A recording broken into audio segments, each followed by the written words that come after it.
Reference the, well, I don't even know where to start when it comes to talking about Jeremy Corbyn. It's almost as if it's like a bad series on Netflix if it wasn't such serious content and issues we're dealing with here. Dylan says it feels like they've rushed through. So he was seen by the existing disciplinary panel, which was widely condemned in the EHRC report, for not being fit for purpose. Yet again, a total mess from within Labour, which has now created more division within the party. If that was even possible, when will they learn?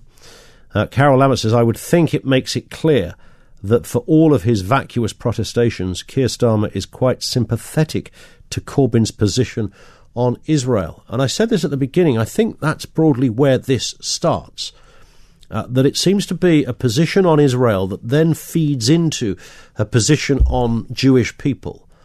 And in that Venn diagram, that unfortunate invented Venn diagram, lurks this stench of anti-Semitism and racism and all that goes with it, pretty much as a direct result of that. And allowing people this sort of armour-plated protection to say anything they like because it's only the Jews, right? That's sort of where we're at on this.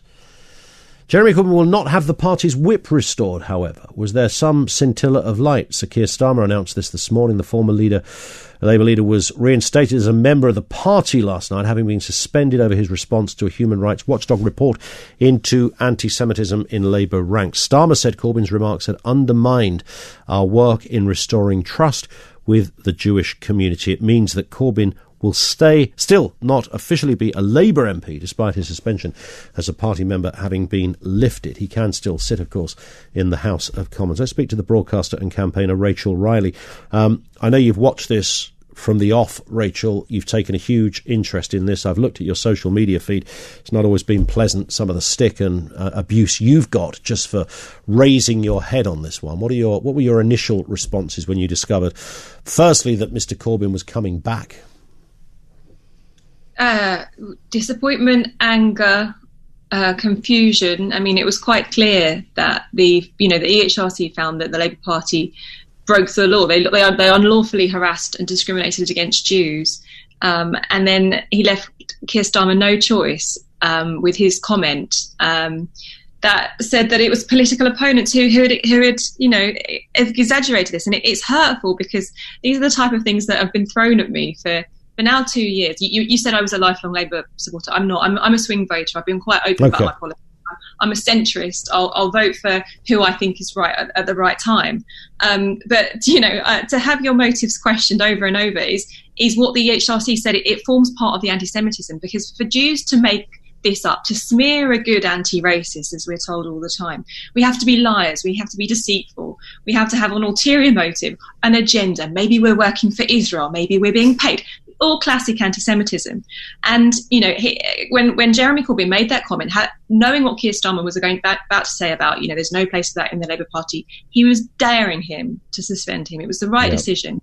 To see, when cases have taken over a year to even be heard, some cases have just disappeared. The process has been so opaque and just awful, basically just not fit for purpose is what the EHRC came up with. So for this to be rushed through in a few weeks and for Jeremy Corbyn to be reinstated, it's the NEC saying that he didn't bring the party into disrepute. It condones those kind of messages, and it emboldens the kind of outriders who I'm familiar with on social media, who spend their time abusing Jews. And even as I woke up this morning, Margaret Hodge was the latest subject of attack, and another Jewish woman. And in their protestations that we're not anti-Semitic, they continue to attack Jews. I mean, it's what can you, as a Jewish woman, what are you making of this, Rachel? Because I'm not Jewish, but I've tried to get my head around what the thinking is. I said just before we spoke, is the Israel thing the kind of springboard that sort of allows people an open goal as they see it? I'm really glad you're actually addressing this and you're thinking about it, because I had to do a lot of research, because I'm Jewish and my mother's Jewish. We're not religious in the slightest, but we have our family history. I take anti-Semitism extremely personally, and I know that Jews aren't lizard people and all these kinds of conspiracies you hear. But Jeremy Corbyn and the far left's line of thought is well documented. It's studied. There's someone called Dave Rich, who's the head of policy for the Security Community Trust, who's written a whole book on it. And the left, they see it as the elite view with money who control everything and everybody else. And that lends itself to classic anti-Semitic conspiracy theories. Anti-Semitism, in its sense, is a conspiracy theory. Israel comes into it because a lot of their beliefs come from communist ideas, Trotsky, etc. And when Israel became friendly with America during the Cold War, Russia, who was then friendly with Israel, which began as a socialist utopia, then turned on it as a because it's friends with America. And these far leftists are buying into classic Soviet Russian anti-Semitism, and they can't disassociate Jewish people from this, imaginary group of elite people with money and wealth who control everything, and that's where the classic anti-Semitism comes from. Yeah, and of course it was I think the first time in the Labour Party that the Corbyn sharing of the hook-nosed banker image on Facebook, which he either liked or shared or something like that. That, as I remember it, Rachel, I stand to be corrected, was kind of where this story seemed to begin. There's so many elements to this story. I mean, it's documented back the 80s and longer, Jeremy Corbyn's history. But when he was this, obscure backbencher, he was left to it. When he's trying to, take control of the country, and when he's going and trying to recruit support. So, for example, there were two leadership re-elections within the Labour Party, and at that point, anti-Semitism campaigners, anti-Semitism activists who had infiltrated filthy anti-Semitic Facebook groups, 70,000 people posting Holocaust denial here, there and everywhere. They found Jeremy Corbyn in there, for one thing, Palestine Live Facebook group, but they also saw occurrences of people suddenly posting, join the Labour Party, vote for Jeremy Corbyn. So, there's one sense that it was widely reported that, they didn't get a handle on the anti-Semitism problem. The EHLC went further and said they chose not to. They had processes that, for things like sexual harassment, they could have done better if they wanted to. But when you actually look at why this has come about, why, in 100 and something years history of the Labour Party, there's suddenly a problem under Jeremy Corbyn, it's because the people that are around him all share the same politics and they swim in this level of anti-Semitism. To be able to accidentally repost Holocaust denial, you have to be positively surrounded by it. A slip of the mouse, as it were. Not. In terms of Corbyn himself, I mean, of course, one of the problems that I alluded to earlier, Rachel, is that these people don't seem to see this as a problem. They feel when they attack Israel or powerful people, as they say, they're punching up. They don't sense that they're doing anything wrong. So when it's no surprise, really, that Jeremy Corbyn won't apologise, because I don't sense he thinks there's anything wrong. He doesn't understand it. He's not willing to understand it. He's been coined the unluckiest anti-racist in history. I was just looking at one particular parody account, something along the lines of Alan Partridge does Corbyn, and they're showing, videos of him being asked about his association. So, calling Hamas his friends, calling Hezbollah his friends, inviting, people convicted of funding Hamas to tea on the terrace, and asking them if Hamas's, statement that says they want to kill Jews is anti-Semitic, and he can't bring himself to say it. He can't bring himself to disavow Holocaust deniers because they also say positive things towards the Palestinian cause, which, most Jews, they don't hate Palestinian people. They don't want children hurt. They want to see peace in the Middle East. They want to see, they're just generally people. It's ludicrous to put us in a separate box. But all this anti-Semitism seems to be overlooked if someone says they also support the Palestinian cause. So if you imagine, you talked about Venn diagram, the Venn diagram of people that hate Israel, it might be big. It would include anti-Semites. But if you think about the Venn diagram of anti-Semites, almost all of them will also hate Israel. Yeah. One isn't necessarily, one can be a byproduct of the other, and they don't understand that.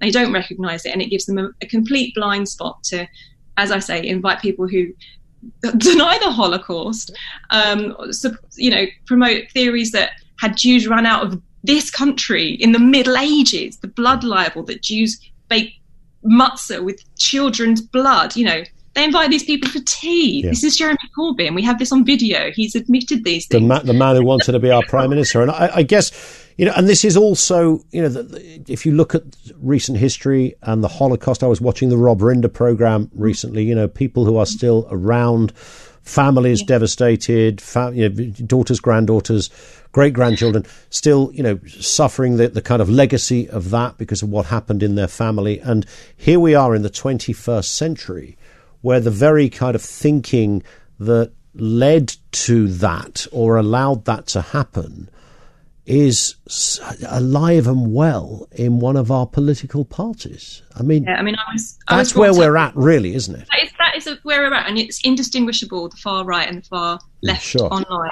A lot of the memes, there's been cases of the far left, these Corbynites, requesting permission from far right websites to be able to post neo-Nazi memes.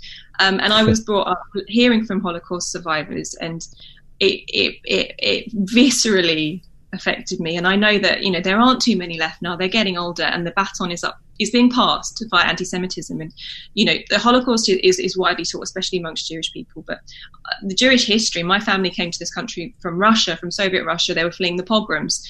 If you look at Jewish history from from Christian times, from the year 300, when they decided that Romans were converting to Christianity, so let's blame the Jews for Jesus' death.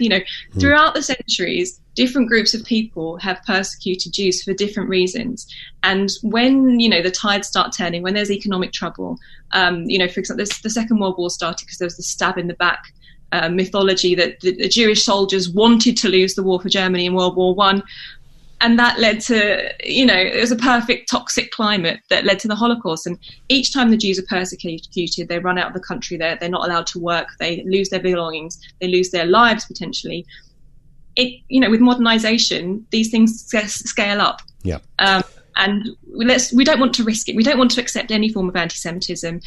British Jews especially, they generally like to keep their heads down. They don't want to call attention to themselves because we have a history of not being accepted. We don't want to draw attention to this. We just want to get on with our lives, play with our babies. Do you think, indeed, do you think though, Rachel, just a final point on this, that the Labour Party can move forward now, because we have this announcement from Keir Starmer, just over an hour ago, saying Corbyn cannot sit as a Labour MP. It doesn't stop him sitting as an MP. He'll still be there, and you absolutely know he will be there on those green benches.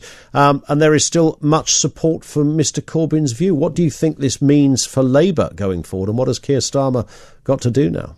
Keir Starmer's in a really difficult position because he obviously understands that, from a moral perspective and from an electoral perspective, he's not going to be elected. The Labour Party aren't going to be elected while they're acting like this. They've been nationally disgraced. They got the worst election result in a long time. I personally think that Keir wants to deal with this problem for both of those reasons. I know, one particular person on his team is the reason I'm keeping faith that they're going to be able to do something. But when you've got one side saying we want to rid the party of anti-Semitism, we want to pull it out from its roots, and the other side saying we should pull together and unite, those aren't, you can't do both together. You can't pull together and unite with anti-Semites. You don't remove part of someone's cancer if someone has cancer and hope the rest will be okay. You absolutely have to dig it out, however much, to use the analogy, however much you have to remove, you have to get rid of all of it, and then the process of healing can start. You can't leave some in there and hope that it will go away, because we've seen what's happened in such a short period of time. We will watch with interest. It's certainly going to be interesting over the next 12 months or so. And Rachel, thank you for sharing your experiences and being with us here on Talk Radio. That's Rachel Riley, broadcaster and campaigner. It's interesting. She took part in a Celebrity Family Fortunes at the weekend, won 30 grand, which she donated to a children's charity.